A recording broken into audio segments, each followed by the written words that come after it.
Okunoonyereza okwakolebwa minisitule y'ebyobulamu omwaka oguwedde kwalaga ng'obulwadde bwa kkookolo bwebweyongedde mu ggwanga n'okusingira ddala mu bitundu bya Ankole.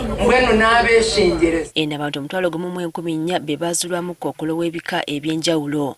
Kati olwaleero omukolo gw'okukuzza olunaku lwa kkookolo mu nsi yonna wano mu ggwanga gukwatiddwa mu disitulikiti ey'Embalala era nga mu lusiisira lw'ebyobulamu olukubiddwa mu kitundu kino ku bakyala 357 abazze okwekebeza kkansa w'omumwa gwa nnabaana 295 basangiddwamu n'obubonero bw'obulwadde buno.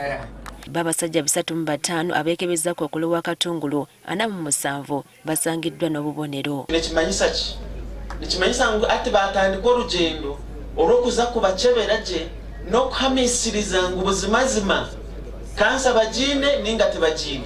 Kizuuse nti kkookolo w'omumwa gwa nnabaana yakyasinze okutigomya abakyala mu disitulikiti ey'Embalala. Era mu statistics ze tulina kati kansa tetusinga okuba nazo esatu ezisooka ziri bwe ziti. Esooka ye kansa w'omumwa gwa nnabaana, eyo enamba emu. Wakati awo ey'okubiri nebeera kansa eya prostate mu basajja. Kansa ya prostate mu basajja yeddako. Ey'okusatu ye kansa w'amabeere. Amabeere mu basajja n'abakazi. Era kizuuliddwa nga kansa w'omu lubuto bweyongedde mu kitundu kya Ankole. Obuzibu bagamba nti buva ku birungo naddala ebikozesebwa okukola eshabwe. And the things that we use, especially with the Banyankole eating what we call Eshabwe in local language, and what we use to make the Eshabwe, and what we also use as catalyst in cooking beans. And they were referring so much on rock salt, which is widely used in Western region, especially in making Eshabwe. Akiikirira abakyala b'Embalala mu Parliament Margaret Rebyango agamba nti ekyandikendeezezza obulwadde buno mu bantu kwe kutumbula ebyobulamu mu kitundu kino. Okusinziira ku batwala ebyobulamu mu kitundu, abalwadde basanga obuzibu okugenda emulago okufuna obujjanjabi bwa kkookolo ne balaga obwetaavu okugulawo eddwaliro eddala erisobola okujjanjaba kkookolo mu kitundu kino. That is one of the reasons why I shout every day on the Parliamentary Health Committee to ensure that this hospital is elevated to a national referral.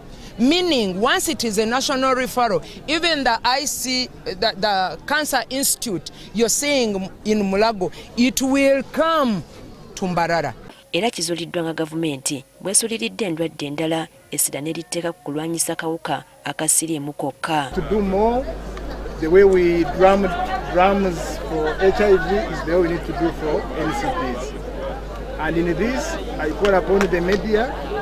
This is not the Ministry of Health issue, it's for all of us. Abamu ku batuuze bagamba nti tebafuna buweereza bumala.